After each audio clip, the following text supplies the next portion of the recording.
We're throwing away our planet is running on scraps.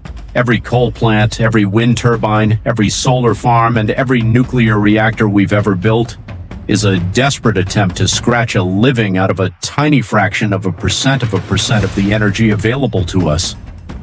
We fight wars over oil fields. We debate the limits of our electrical grids. We worry about running out of power. But less than 150 million kilometers away sits a roaring thermonuclear engine of unimaginable scale, our sun. Every single second, the sun converts about 600 million tons of hydrogen into helium. In doing so, it radiates approximately 3.81026 watts of power. That number is so massive it defies human comprehension. Let's make it real. If we could capture just 1 second of the sun's total energy output, we would secure enough power to run the entire global human civilization at its current rate for the next 500,000 years. And yet, because we live on a tiny rock floating in the dark, 99.9999999% of that glorious life-giving energy simply misses us.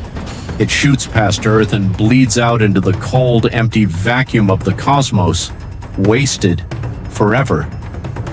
But what if we didn't let it escape? What if we built a structure so colossally massive that it enveloped our entire star, catching every single photon, every stray watt of radiation, and beaming it directly to our machines? This is the concept of the Dyson sphere. It is not just a wild sci-fi dream. It is a mathematically sound, physically possible engineering blueprint that could permanently transition humanity into a godlike Type 2 galactic civilization. But how do you actually build something larger than a star without the gravity collapsing it, the heat vaporizing it, or the sheer scale of the project tearing our solar system apart? Tonight, we are going to build one. Part 2. The myth of the solid shell. When most people hear the term Dyson sphere, this is what they picture: a solid, rigid metal shell built at Earth orbit distance around the sun. It's a gorgeous image. It's also an absolute physical impossibility. If you try to build a solid shell with a radius of 1 astronomical unit, the distance from Earth to the sun, the structural stress would be catastrophic. First, let's talk about gravity. A solid shell surrounding a star experiences zero net gravitational force from that star. Sounds like a good thing, but it's actually a nightmare. Because the shell doesn't feel the gravity of the sun in a way that keeps it centered, the slightest nudge, a passing asteroid, a solar flare, or an uneven gravitational tug from Jupiter would slide the entire shell out of alignment. Without constant, impossibly massive thrusters correcting its course, the shell would eventually drift, colliding directly with the sun. A planetary-scale shipwreck of unimaginable proportions. Second, there is no material in the universe strong enough to withstand the compressive forces of such a shell.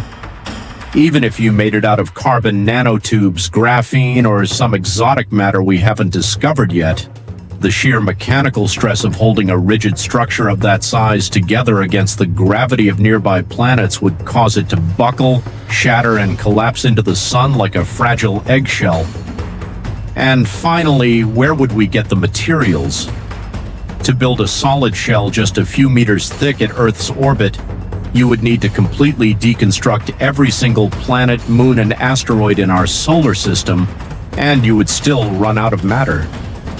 When the legendary physicist Freeman Dyson first proposed this concept in 1960, he didn't actually propose a solid shell.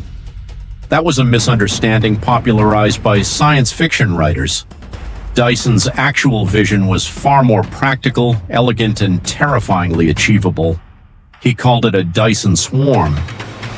Instead of one solid, rigid shell, a Dyson swarm is a loose coordinate collection of billions of independent, ultra-lightweight satellites orbiting the star in dense, overlapping paths. Together, they form a dynamic, shimmering cloud that intercepts the star's light without ever touching or structurally stressing each other. Part 3, the architecture of a swarm. What does a single unit of this swarm look like? It doesn't look like the International Space Station. It can't. If we built billions of complex, heavy satellites, the resource and manufacturing costs would ground the project before it even started. Instead, we build Dyson bubbles. Each individual satellite is essentially a massive ultralight solar sail. We're talking about a mirror made of a material like aluminized mylar, polished carbon graphene, or silicon-based metamaterials with a thickness measured in nanometers. These aren't even orbiting in the traditional sense. Because they are so light and their surface area is so vast, the outward pressure of the sun's light, the actual force of photons hitting the mirror, perfectly balances the inward pull of the sun's gravity. These satellites are statites. They hang perfectly motionless, levitating on sunlight itself. These mirrors don't need heavy batteries or complex wiring. Their sole job is to angle themselves to reflect sunlight towards central collector hubs. These collector hubs are the workhorses of the swarm. They capture the concentrated reflected sunlight, convert it into electricity, and beam that energy across space using high-powered phase-locked infrared lasers or microwave beams. On Earth or on our orbital colonies, we set up massive rectifying antennas, called rectennas. These arrays capture the incoming microwave or laser beams and convert them back into usable electricity with an efficiency exceeding 85%. Think about what this means.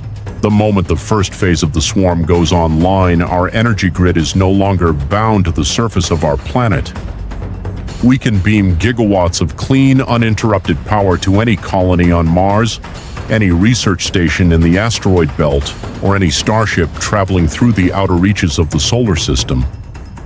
The sun becomes our wireless charging pad.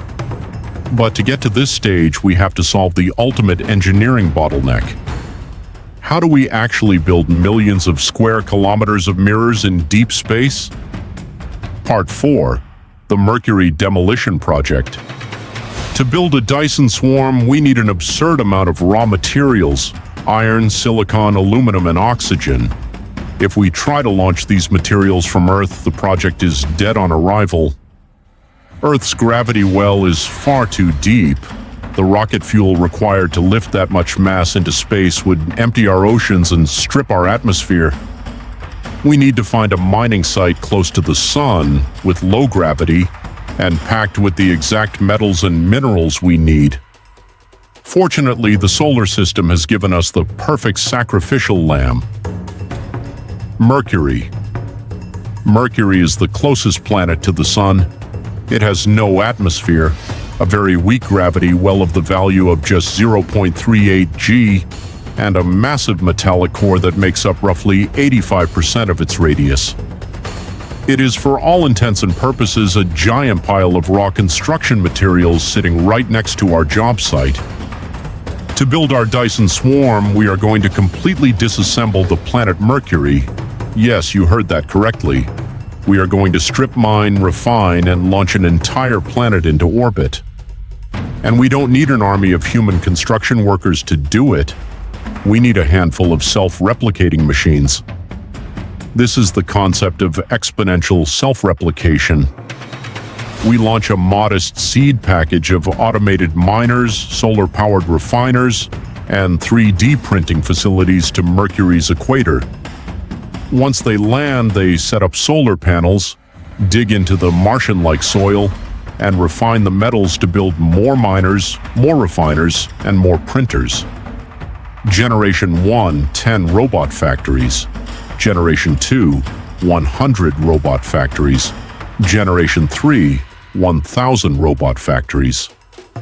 Within just a few dozen generations of exponential growth, the surface of Mercury is covered in a vast automated industrial hive. These automated factories don't just build more of themselves.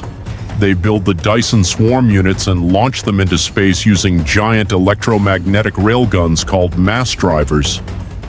Because Mercury has no atmosphere and very low gravity, Launching payloads via railgun requires a fraction of the energy it would on Earth.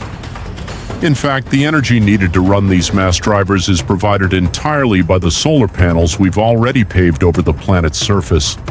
The system becomes a self-sustaining loop. The more solar sails we launch, the more energy we capture. The more energy we capture, the faster we can mine mercury, build more factories, and launch more sails. It is estimated that once the exponential feedback loop reaches its peak, we could completely deconstruct Mercury and deploy a functional, light-blocking Dyson swarm in just a few decades. Part 5. Life in the Era of Abundance. Let's fast forward.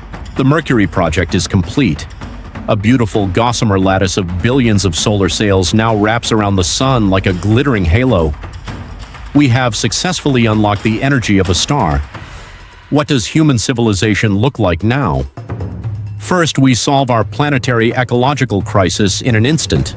All fossil fuels, nuclear fission, and landscape-scarring mining projects on Earth are shut down forever. Our planet is allowed to heal, reverting back to a pristine, natural state, powered entirely by invisible, clean beams of energy flowing from the sky. But Earth is no longer our only home. With near-infinite energy, the colonization of the solar system becomes trivial. We no longer have to worry about the cold, dark winters of Mars or the outer moons. We can position massive orbital heaters and artificial suns to terraform entire worlds, melting ice caps and creating breathable atmospheres through brute force chemical processing. We can construct Matryoshka brains, nested Dyson spheres wrapped around stars dedicated entirely to running astronomical amounts of computational power. We could simulate entire universes, run advanced AI models that solve every disease and scientific mystery in seconds, or upload human consciousness into massive virtual utopias that run flawlessly for millions of years. If we want to leave our solar system, we no longer need slow generational colony ships. We can use the massive lasers of our Dyson swarm to push laser sail starships to relativistic speeds, accelerating them to 20% the speed of light, reaching our nearest stellar neighbors in just a couple of decades. The Dyson sphere is the ultimate bridge. It takes us from a species that merely survives on a planet to a species that sculpts the cosmos. Part 6. The ultimate question and the great silence. But this brings us to a haunting, silent mystery. The physics of a Dyson sphere are universal. If we can calculate its possibility, then surely any advanced alien civilization that existed before us would have reached the exact same conclusion. Because Dyson spheres must capture starlight and re-radiate it as waste heat, they should glow incredibly brightly in the infrared spectrum. They should be the loudest, most obvious landmarks in the night sky. Our astronomers have surveyed millions of stars in our galaxy and neighboring galaxies, actively searching for these massive infrared signatures. And yet, we have found almost nothing. Only a few ambiguous anomalies that could easily be explained by natural dust clouds. This is the chilling core of the Fermi paradox. If Dyson spheres are the logical next step for any intelligent species, where is everybody? Are we truly the first civilization in our corner of the universe to stand on the precipice of this cosmic breakthrough? Or does the path to building a Dyson sphere contain some hidden fatal trap, a great filter that wipes out civilizations before they can ever harvest their stars? What do you think? Is the Dyson swarm our ultimate destiny, a stepping stone to the stars that we will eventually build? Or is it a monument to human hubris, a project so unimaginably vast that it will always remain a beautiful fantasy? Let us know your thoughts in the comments below. Do you think we should start with Mercury, or is there a better way to power our future? If this journey to the limits of cosmic engineering expanded your mind, please hit that like button, subscribe to the channel, and turn on notifications. It tells the platform that deep, human-driven science content deserves a place in the spotlight. Thank you for watching. Keep looking up, and we'll see you in the next orbit.